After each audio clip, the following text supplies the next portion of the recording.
Hello friends, welcome to Chettinad அம்மணி channel. எல்லோரும் எப்படி இருக்கீங்க? எல்லோரும் சந்தோஷமாகவும் ஆரோக்கியமாகவும் இருப்பீங்கன்னு நான் நம்புகிறேன். இன்றைக்கி நான் பார்க்க போகிற பதிவு என்ன அப்படின்னா, நம்ம வீட்டுக்கு வந்தாச்சு. வந்ததுக்கப்புறம் பார்த்திங்கன்னா போன வெள்ளிக்கிழமை நம்ம வீட்டில் அதிகாலையில் பிரம்ம முகூர்த்தத்துலேயே பாலும் காய்ச்சிட்டேன். அதோட வீடியோ தான் பார்க்க போகிறோம். கண்டிப்பாக இந்த பதிவு உங்கள் எல்லாருக்குமே பிடிக்கும்னு நினைக்கிறேன். பிடிச்சிருந்தது அப்படின்னா செட்டிநாடு அம்மணி சேனலை சப்ஸ்கிரைப் பண்ணிக்கோங்க. பக்கத்தில் இருக்கக்கூடிய பெல்லைக்கானை கிளிக் பண்ணிவிட்டு உங்கள் ஃப்ரெண்ட்ஸ் ஃபேமிலிக்கும் ஷேர் பண்ணுங்கள். வீடியோ பார்க்குற எல்லோரும் கண்டிப்பாக ஒரு லைக் கொடுங்க. ஓகே, வாங்க இப்போ நம்ம வீடியோக்குள்ளே போக ஆரம்பிக்கலாம். கிட்டத்தட்ட பார்த்தீங்க அப்படின்னா ஒரு 5 டேஸாக வீடியோஸே கொடுக்க முடியல. காரணம் என்ன அப்படின்னா, வீடு ஷிஃப்டிங் ஆகிட்டு இருக்கிறதுனால திங்ஸ் எல்லாம் அங்கே போய் அந்த வீட்டிலேருந்து எடுத்துகிட்டு மறுபடியும் இந்த வீட்டுக்கு கொண்டு வர்றதுனால கண்டினியூவாக வேலை இருந்துகிட்டே இருக்குது. அதனால தான் வீடியோஸ் கொடுக்க முடியல. அப்பப்போ டைம் கிடைக்கிற டயத்தில் நான் வெள்ளிக்கிழமை நல்ல முகூர்த்த நாள் அன்னைக்குன்னு பார்த்தீங்கன்னா அதிகாலையில் பிரம்ம முகூர்த்தத்துலேயே 3 மணிக்கெல்லாம் எந்திரிச்சிட்டு அழகாக வாசலில் மங்களகரமாக வாசலில் கோலமெல்லாம் போட்டு முடிச்சுட்டு அதுக்கப்புறம் நம்ம வீட்டில் பால் காய்ச்சணும் அப்படிங்கிறதுக்கு வேண்டி பிரம்ம முகூர்த்தத்துலேயே பால் காய்ச்சியாச்சு.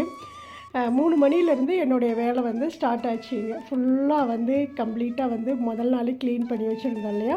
அப்புறம் அடுத்த நாள் எல்லா தெய்வங்களுக்கும் நான் கொஞ்சம் அங்கேருந்து வீட்டிலேருந்து வரும்போதே எல்லா தெய்வங்களையும் கொஞ்சம் எடுத்துகிட்டு வந்திருந்தேன். பூஜைக்கு தேவையான பொருட்கள் எல்லாமே கொஞ்சம் கொண்டு வந்திருந்தேன். அது எல்லாமே முதல் நாளே ஃபுல்லாக கம்ப்ளீட்டாக க்ளீன் பண்ணி வச்சுருந்தேன்.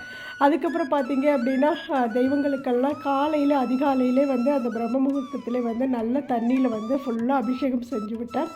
அப்புறம் அபிஷேகம் செஞ்சு முடிச்சதுக்கப்புறம் நல்லா அழகாக அலங்காரமும் செஞ்சுட்டு நம்மளுடைய விநாயகர் அந்த வீட்டில் வச்சுருந்தேன் இல்லையா, நல்ல ஒரு அழகான அம்சமான விநாயகர், அவரையும் பார்த்திங்க அப்படின்னா அந்த பிரம்ம முகூர்த்த நேரத்தில் எடுத்துகிட்டு நம்ம வீட்டில் முன்னாடி வச்சாச்சு.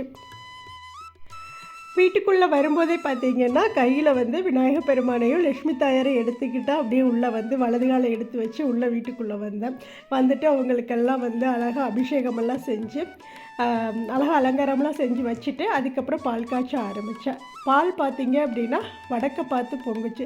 ரொம்ப சிம்பிளாக தான் பால் காய்ச்சினேன். ஏன் அப்படின்னா அந்த நல்ல திங்ஸ் எல்லாம் நல்லா கிராண்டாக நம்ம ஓரளவுக்கு செய்யணும் அப்படின்ட்டு திங்ஸ் எல்லாமே வாங்கியிருந்தேன். அதோடு பார்த்திங்கன்னா நல்லா அழகாகவும் தெய்வங்களுக்கெல்லாம் அலங்காரமும் செஞ்சுருந்தேன்.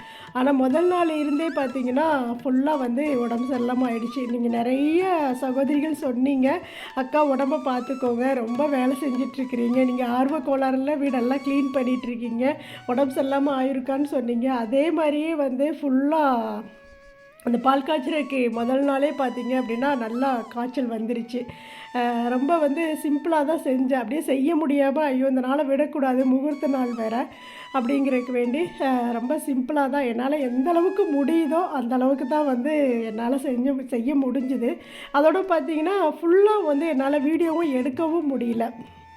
ஏன் அப்படின்னா வீடியோ நானே மொபைலில் பிடிச்சிட்டு எல்லா வேலையும் செஞ்சுட்டு வீடியோவும் என்னால் ஃபுல்லாக கவர் பண்ண முடியல, உடம்பு ஒத்துழைக்கலை. சரி, அப்பப்போ கொஞ்சம் கிளிப்பிங் எடுத்து வச்சுருந்தேன். அதை தான் உங்களுக்கு அப்படியே நான் வீடியோவாக அந்த ஒரு வாரம் நம்ம வீட்டை கம்ப்ளீட்டாக க்ளீன் பண்ணது, ஆஷிட் போட்டு கழுவுனது, இதெல்லாம் பார்த்திங்கன்னா சேரலை, உடம்புக்கு ஃபுல்லாக வேர்த்தது.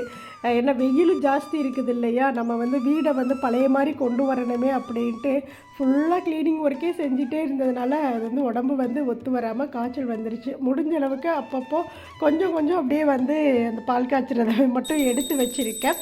நம்மளுடைய விநாயகர் ரொம்ப அழகான விநாயகர். அவருக்கு அழகாக மாலைகள்லாம் போட்டு அழகாக அவருக்கு அலங்காரம் செஞ்சு இன்றைக்கி வீட்டுக்கு முன்னாடி என்ட்ரன்ஸ்லேயே பார்த்தீங்க அப்படின்னா அந்த டிவி ஷோகேஸ் இருக்கும் இல்லையா, அங்கேயே வச்சுருக்கேன். எனக்கு இந்த மாதிரிலாம் வைக்கணும் அப்படின்னு ரொம்ப நாள் ஆசை. அதே மாதிரி அமைஞ்சது, அதே மாதிரி முன்னாடி வச்சுருக்கேன். அதுபோல் பார்த்தீங்க அப்படின்னா அன்றைக்கின்னு வெள்ளிக்கிழமையும் கூட லக்ஷ்மி தாயாருக்கும் ரொம்ப உகந்த நாள் இல்லையா, பஞ்சகாவிய விளக்கெல்லாம் அன்றைக்கி ஏற்றிருந்தேன். இப்போ இந்த இடத்துல பஞ்சகாவிய விளக்கு நான் வச்சுருக்கேன் இல்லையா, 2 விளக்கில் நல்லா நெய் ஊற்றி தீபம் ஏற்றி வச்சுருந்தேன். அந்த தீபம் எரியிற வரைக்கும் அது அப்படியே ஹாலில் எரிஞ்சிட்டே இருந்தது. நல்ல ஒரு யாகம் வளர்த்த ஒரு பலன் கிடைக்கும் அப்படின்னு சொல்லுவாங்க. அதே மாதிரி தான் பார்த்திங்க அப்படின்னா அதே இடத்துல தான் நாங்கள் இந்த வீடு கட்டி வீடு கிரகப்பிரவேசம் செய்யும்போது அந்த இடத்துல தான் யாகமும் வளர்த்துருந்தாங்க. அதே இடத்துலே நானும் அந்த கரண்டியை வச்சுட்டு அந்த பஞ்சகாவிய விளக்கெல்லாம் நல்லா தெளித்து விட்டுட்டு கோமயமெல்லாம் வாங்கியாந்து வச்சுருந்தேன். அதெல்லாம் பூஜைகள்லாம் முடிஞ்சதுக்கப்புறம் எல்லா வீடு ஃபுல்லாக வந்து நல்லா தெளித்து விட்டுட்டேன். எல்லா பக்கமும் வீடெல்லாம் தெளித்து விட்டுட்டேன். இந்த கோமயமெல்லாம் வந்து தெளிக்கிறது ரொம்ப ரொம்ப நல்லது. நம்ம வீட்டில் இருக்கக்கூடிய எந்த ஒரு கெட்ட சக்திகள் இருந்தாலும் அதை வந்து வெளியே வந்து அனுப்பிடும். அதனால் பார்த்திங்க அப்படின்னா பெரும்பாலும் வந்து இந்த கோமியம் வந்து நம்ம வீடு குடி வர்றோம் அப்படின்னாவே வந்து இந்த கோமியம் தெளித்து விட்டு வர்றது ரொம்ப நல்லது. அதுவும் நம்ம சொந்த வீட்டுக்கே வர்றோம் அப்படிங்கிறப்போ இனிமே வந்து ரொம்ப சந்தோஷம் இருக்கும் இல்லையா? அதனால் எந்த ஒரு தீய சக்திகளும் இருக்கக்கூடாது. அதுபோல் எதாக இருந்தாலும் கெட்டது எதாக இருந்தாலும் வந்து அந்த பீடைகள்னு சொல்லுவாங்கள்ல, அதெல்லாம் போயிடணும் அப்படின்னு சொல்லிட்டு தான் ஃபுல்லாக வந்து கோமயமெல்லாம் வீடு ஃபுல்லாக கம்ப்ளீட்டாக வந்து தெளித்து விட்டுட்டேன். ரொம்ப அழகாக லக்ஷ்மி தாயாரை வந்து அப்படியே தாமரையில் அமர்த்தி வச்சுருந்தேன். அன்றைக்கி வெள்ளிக்கிழமையினால் லக்ஷ்மி தாயாருக்கு ரொம்ப உகந்த நாள்னால பார்த்திங்கன்னா அவங்களுக்கும் நல்லா வந்து ஒரு அலங்காரம் செஞ்சு வச்சுருந்தேன். அதே போல் நம்மளுடைய பண்ணாரியம்மன் தாய்க்கும் நல்லா தண்ணியிலலாம் அபிஷேகம் செஞ்சு அழகாக அலங்காரம் செஞ்சு பூவெல்லாம் வச்சு அவங்களுக்கும் தாமரை பூவெல்லாம் வச்சு விட்டுருந்தேன். அதுபோல் எல்லா தெய்வங்களுக்குமே வந்து அபிஷேகம் செஞ்சு அலங்காரமெல்லாம் செஞ்சு வச்சுருந்தேன்.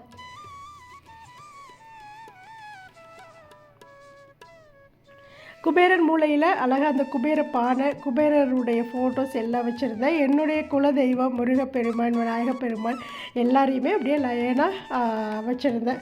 ஓரளவுக்கு கவர் பண்ணி எடுத்தேன். அதுக்கப்புறம் பார்த்திங்கன்னா பூஜையெல்லாம் முடித்து சாமியெல்லாம் கும்பிட்டு மறுபடியும் அங்கே கிளம்பிட்டோம். திண்டுக்கல் வீட்டுக்கு கிளம்பணும். போகிற வழியில் சிவன்மலை கோயிலில் போய் நல்ல ஒரு தரிசனம், நல்லா அமைதியாக உட்காந்து ஒரு தரிசனத்தை முடிச்சுட்டு அதுக்கப்புறம் நாங்கள் வந்து ஊருக்கு போனோம். அப்போ ஊருக்கு போயிட்டு எல்லாம் பேக் பண்ணி எல்லாம் நம்ம வீட்டுக்கு கொண்டு வந்தாச்சு. அப்படியே அரேஞ்ச் பண்ணிகிட்டே இருக்கேன். அடுத்தடுத்த பதிவும் உங்களுக்கு நான் கொடுக்குறேன். இந்த பதிவு பிடிச்சிருந்தது அப்படின்னா செட்டிநாடு அம்மணி சேனலை சப்ஸ்கிரைப் பண்ணிக்கோங்க. வீடியோ பார்க்குற எல்லோரும் கண்டிப்பாக ஒரு லைக் கொடுங்க. தேங்க்ஸ் ஃபார் வாட்சிங். நன்றி, வணக்கம். அனைவருக்கும் நல்லதே நடக்கும்.